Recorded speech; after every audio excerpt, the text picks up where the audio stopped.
But there's things that get brought up, whether it's talking to youth or young adults or my kids or my wife or, music that plays, stuff like that has an emotional response. Absolutely. Whether it's in remembrance of something good, remembrance of something terrible or whatever. And it's like I can't not let this emotion out. Well, I mean, they're 100%. They're praise and worship songs that, as soon as the music starts and that lyric starts, like I spring a leak, like my face starts leaking, and I'm not ashamed of it. But like you said, it pulls on something emotional in you, whether it's like you said, whether it's tied to, a good experience, a bad experience. It's just how those things are. And we joke about KD, but I can be like that too. And sometimes it's like you don't plan on it. I never plan on it. Right. And you're doing perfectly fine. Right. Yeah. And you're having a conversation, or you're in praise and worship, or it's even happened to me. Watching Edward Scissorhands. Yeah.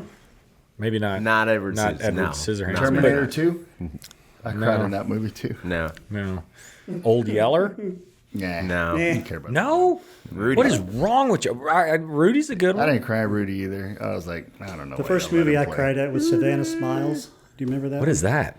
She was kidnapped on accident by these two guys who stole a car, and she was asleep in the back seat. This little girl. You don't remember that movie? No. Is it like a serious movie? It was a comedy series. Yeah, no, it was a comedy about a girl getting kidnapped.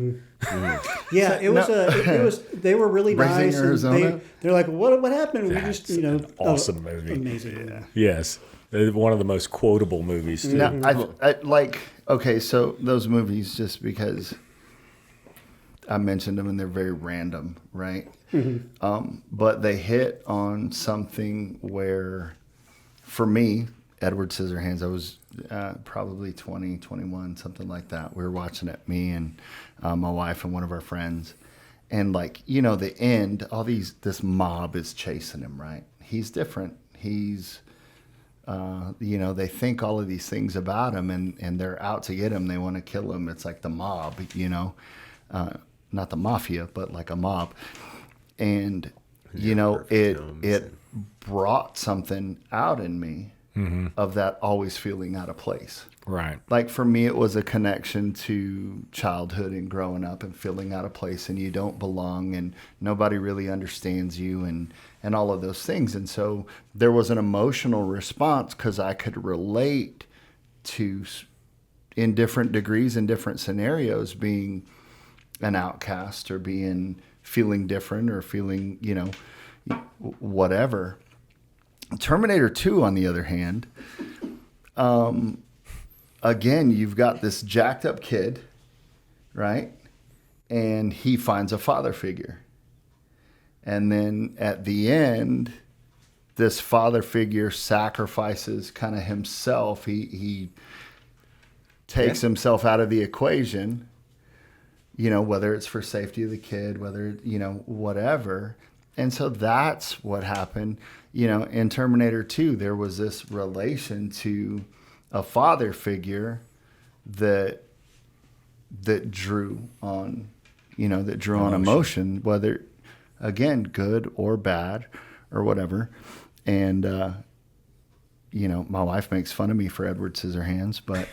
Rightfully so. So do I. I mean, it's not one of those normal. Deserving. It's not Steel Magnolias or we might be making like fun that. of you at the same time, right here. And again, I don't care. Well, look, at least for you, it's the random movie that does it. And I'll openly admit it. Like, I get caught up in the sappy women's movies. Like I start off with, yes, I'll sit down and watch this movie with you, Kate. I am. That is so funny that you say that. That I am too, though.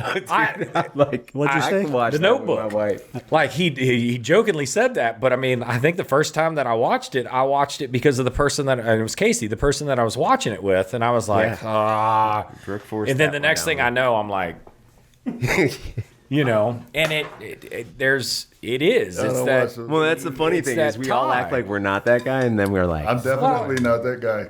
And here's the deal. I think deep down inside, every guy has, whether it's Edward Scissorhands or Terminator 2, whether it's The Notebook, whatever it is, everybody's got that one thing that gets them.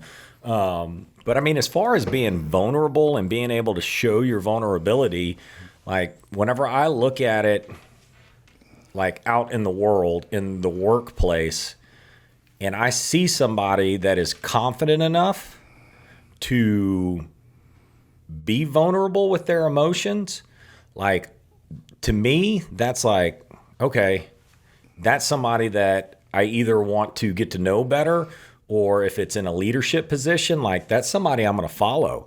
Like, and then you've got to gauge it in, because it's all in emotions aren't bad. How you react to those emotions are the key to it. Yeah, you can't be ruled by them. No, you can't. You can't. Or you've got to give yourself time and place. that time to go, all right, you know, for the next 2 days, you know, I'm going to have my pity party about it. But as soon as that third day starts, that pity party's over, and boom, I'm looking forward and I'm moving forward.